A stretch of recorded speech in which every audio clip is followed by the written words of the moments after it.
All right, so here we have a red fox stelling. Let's hear what it sounds like.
All right, so let's look at this banjo. This is an amazing instrument.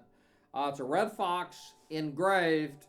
And the first thing we'll do is we'll take some different shots. We'll start at the bottom of the banjo.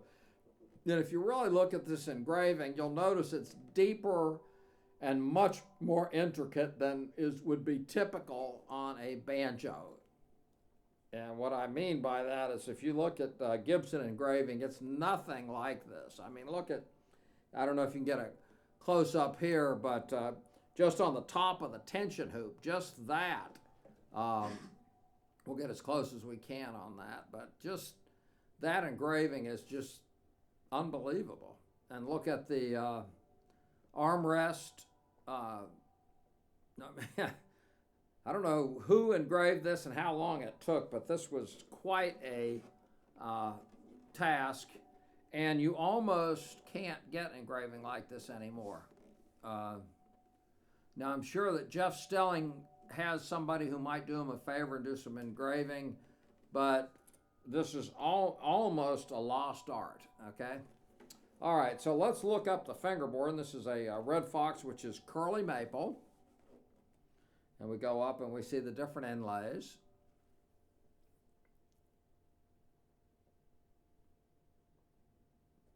And I guess this would be called a Red Fox Deluxe.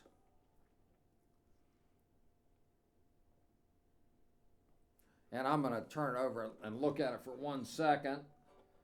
Okay. So like many stellings, which are almost an art piece, you'll find very little play wear on it. There's very little wear on the frets, just a little bit. And you'll notice that there's very little play wear anywhere. And here's the back of the resonator. Let's look at that. Of course, you've got curly maple resonator. And then look at the back of the neck. And once again, if you look closely, you won't really see much wear at all on this banjo. So I'm guessing this banjo was never taken out. And then of course we have the 3-ply rim. A lot of people like that. Some of these were Stuart McDonald, some were Cooperman rings. All right. And this is 4805. And I don't know. Okay, so it's a 1998. Okay, we did look up the serial number. You can do that on the site. All right, now, and let's look at that engraving once more. I don't know that we looked at the flange. See, a lot of these, the flange is not engraved much, but the closer, and this is nickel plated, I'm almost sure about it. Sometimes he did chrome, sometimes he did nickel. So just this engraving would probably cost $2,500 to get it done, if you could even find somebody to do it. All right, so if you have any questions, go to banjowarehouse.com. And of course, if you like these videos, subscribe to our channel. You can get more information there. You can also call Andy at 404-372-5482. You can come visit us if you want to. We're 7 minutes from the Atlanta airport. So if you have any questions, give Andy a call. And if you do want to visit us, give us a day's notice. And I'm just going to say this on this video. I'm not going to say it on every video, but I had a guy call yesterday, and he said, will you send banjos on approval?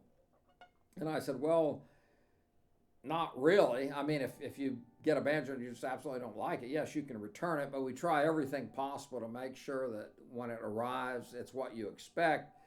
Because quite frankly, if we start sending 2 or 3 banjos, you could run up $500 or $600 worth of shipping pretty quickly, and there's a risk of damage. We pack great. Hopefully you would pack great on the return. So if there's any way you can come and visit us, if you live close by, if you've got free Sky Miles, we can even pick you up at the Atlanta airport. That's the best way, because you might come to see your banjo and you think it's your dream banjo, and then all of a sudden the banjo right next to it on display is actually the banjo that you want. In fact, that's exactly what happened last week. So if you have any questions, give us a call, and you guys have a great day.